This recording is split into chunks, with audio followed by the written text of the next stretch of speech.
yenna eyakwata mu full figure, yenna eyatambulira full figure alabika alina kye yamukola nga kyamaanyi. Oluvannyuma lw'okuva mu bizibu by'okkubwa Taksin Maksado Presidential Advisor Nakangubi full figure kwossa ne munne Charles James Senkubuge siyaasa tebakyalina mulimu. Kwata epeni n'olupapula ogambe nti akalimu mmye. Verse 256 gwe mukutu kwoli simple msige manya nkwaniriza waneeno wosanga amawulire on the go. Kindly please help me subscribe, tap the notification bell, and of course leave a comment in the comment section about this particular story. Senkubuge siyansa omu ku basajja betumanyi bandibadde respected olw'ebyo byazaakola mu nsiike ya entertainment. Ne munne full figure babadde bayina show ku mukutu ogumanyikibwa nga Salt TV ng'ebeerayo buli ku makya bagiyita omusunsuzi. Bano ababiri we tuwogerera essaawa zino omulimu mane aneyamye. Apparently ekitongole ekitwala ebyempuliziganya mu ggwanga Uganda ekimanyikibwa nga UCC, Uganda Communications Commission, ekivunaanyizibwa ku biki ebigenda ku mpewo, ekiregulatinga whatever is aired on mainstream media, kivuddeyo ne kisuspendinga show ya full figure ne James Senkubuge emanyikiddwa ng'omusunsuzi. A public notice was issued this morning to the public nga egamba nti public notice njagala nkusomere ebintu ebiviiriddeko full figure kubanga nakati talina mulimu. Dated Saturday 13th of September, olunaku olwaleero ekitongole kino kitaddeyo public notice. Suspension of Omusunsuzi program on Salt TV for breach of broadcasting standards. Bano show ya baji suspendinze lwa nsonga bamenye amateeka ge balina otambulirako nga ba broadcastinga. Simanyi oba babadde beekwatira mu studio oba batadde nudes oba bayogedde ebitakwatagana, naye Salt Media, Salt Radio abasinga tubadde tugimanyinga radio ey'abalokole.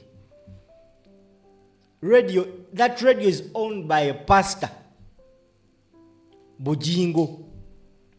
Tetusuubira nti radio ngeeyo ku program ngeeyo ey'okumakya esobola okufuna such a notice from the UCC ne bagamba suspension of Omusunsuzi program on Salt TV for breach of broadcasting standards. Ebbaluwa esoma bweti. The Uganda Communications Commission, UCC, informs the public that the following routine monitoring and numerous complaints received. It has determined that the program Omusunsuzi aired on Salt TV violates the minimum broadcasting standards. The Commission found that this program, which airs on weekly days from 6 a.m. to 8 a.m., contains abusive content, inappropriate language, and displays unprofessional conduct by the presenters. This broadcasting occurs during morning hours when children are likely to be watching, potentially exposing them to unsuitable material. Ensonga lwaki basuspendinze sheno kigambibwa mbu abakozi b'okweno show babadde bakozesa ebigambo ebyesittaza. Charles James Senkubuge ne full figure babadde bamukola amagambo amanene we bu nakuba amagambo nti remote. Yeah, never lie. Yena yakwata mu full figure bambi. Simanyi na kumanya oba tukuweka kyoyongeremu ku kasukali. Truth be told, kyemmanyi abasinga mwenna mubadde mulaba sheno. gwe singo sasira mweno saga ye Charles James Senkubuge mukadde waffe oyo, because he has a name to protect. However, the name to protect is no longer existing. The day lweyakkiriza otuula ku seti yemu ne full figure gwe tumanyi omu ku basinga owemula mu Uganda naye banne oba just kano oba kano ka diversion nekireka kano ka diversion wabula ffe tuliwo kaba waka diversion mukamanye mutegere nti bano abantu tebakyalina kye bagamba ggwanga. According to the UCC, Uganda Communications Commission, bagamba in accordance with mandate under the Uganda Communications under the Uganda Communications Act 106, the UCC has directed Sol TV to 1. Immediately suspend the airing of the Omusunsuzi program. Number 2. Provide written response to complaints received. Number 3. Submit recordings of the program broadcast between August 1st, 2025 and September 12th. Number 4. Submit the script of the program to the Commission. Salt TV must confirm compliance with the directives and submit the requested materials to UCC by Friday, September 19th, 2025. The UCC remains committed to protecting the public from harmful or offensive content and ensuring that broadcasters operate in compliance with the law and professional standards. Mukama Katonda wa Isirayiri bamugobye. Bamugobye. Babagobye. Simanyi baba oyogedde mayinze mune program sigigoberera. I normally just watch clips bobana we basalasala mwano ku mitimbagano neera nabyo ogenda owulira nga they are using ebigambo mu butuufu nga tebisaana ku TV ng'eyo y'abalokole. Tebisaanira ddala.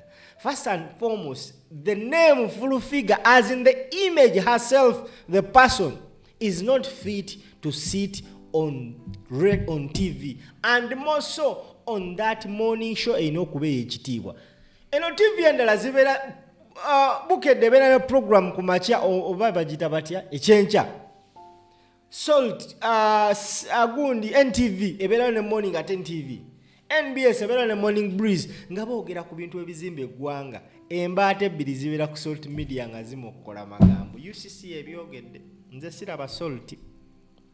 We tuwogerera essaawa zino kyemmanyi full figure alabika ayina waali we yeekukumye mu kafo akamu alabika takyategeera akankana ati full figure ogenda wulira olunyata because twogera ku bantu abasinze creating enemies mu ggwanga Uganda. Full figure alabika y'omukobbo. UCC emugobye.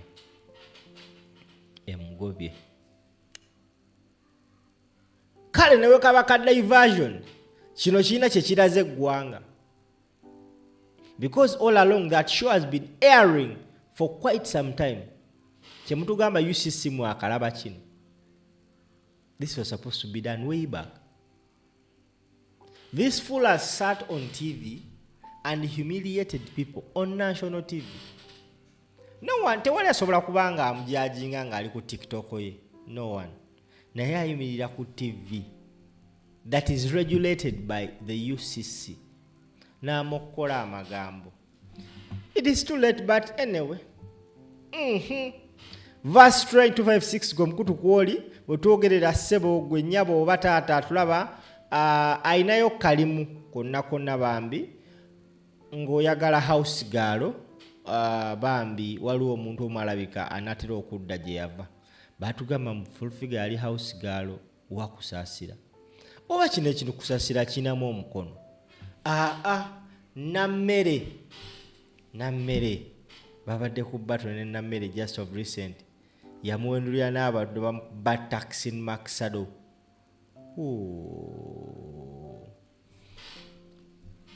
terms of video. Don't forget to subscribe, tap the notification bell such that whenever we upload a video or whenever we come live, you're always notified. Nkoma una amawulire ga Chameleone ne Fangoni. Chameleone olunaku lw'ejjo kye yakoze. Yoze Chameleone yagenze okugetya Fangoni. Mumoloka nakuba pibyalo walo muliwa. Mbwa abasajja beekwese. Ngenda kubaleetera story mu bbanga tono nnyo naye tambuza video eno. Bye bye.